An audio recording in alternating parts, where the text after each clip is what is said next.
Who is Michael Cerrone? Michael Cerrone, aka Agent Cerrone, was born in Palermo, Italy, in 1946.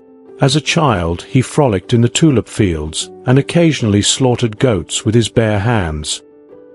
He was a very gentle child, but he had unusually large hands and was prone to fits of rage.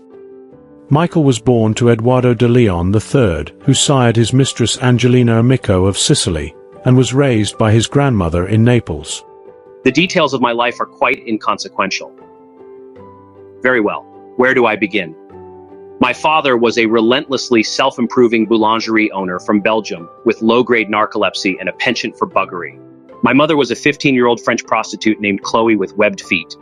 My father would womanize, he would drink, he would make outrageous claims like he invented the question mark. Sometimes he would accuse chestnuts of being lazy. The sort of general malaise that only the genius possess and the insane lament.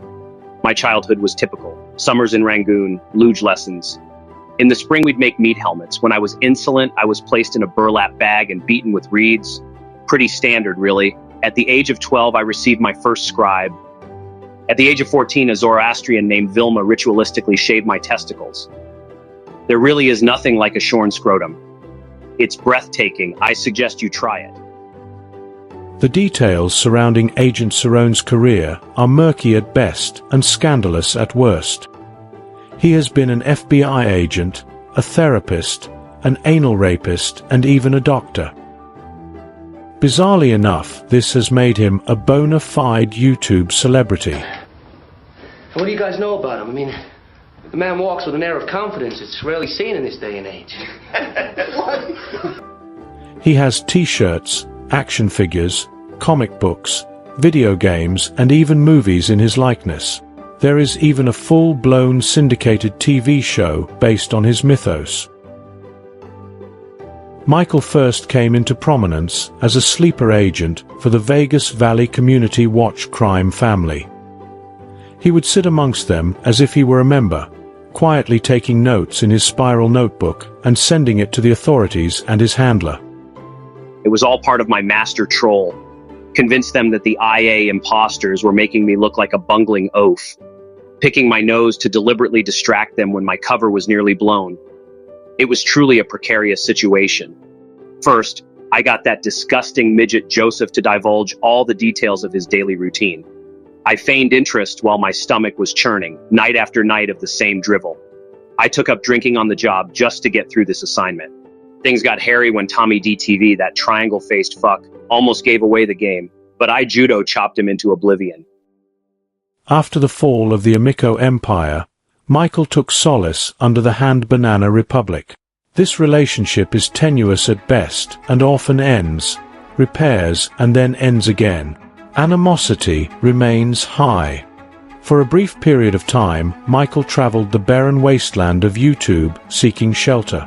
At first, he tried to become one of the Puerto Ricans. He feigned his best ebonics, professed a love of fried chicken, and danced poorly to terrible music. Alas, he was exiled and shunned. They told him to keep his cracker ass elsewhere. It has been speculated, though not proven, that Michael may have had a role in the disappearance of Nick Volt aka Harneet Gruel. Nick Volt was an early sycophant of Amico's. At first, Nick played a moral gambit against Amico and was indignant to the misogynistic, racist, and homophobic cretin, yet he capitulated when he thought this was his shot at YouTube stardom. I had my team pick up Dr. Volt for questioning. He's sitting in an 8x10 cell somewhere in Texas thinking about whether he wants to give up his buddy or continue getting waterboarded. Some have claimed to witness the specter of Nick Volt wander across the YouTube streets. But these are mere urban legends for now. Given Agent Cerrone's propensity to exaggerate, it's possible that he's still alive out there.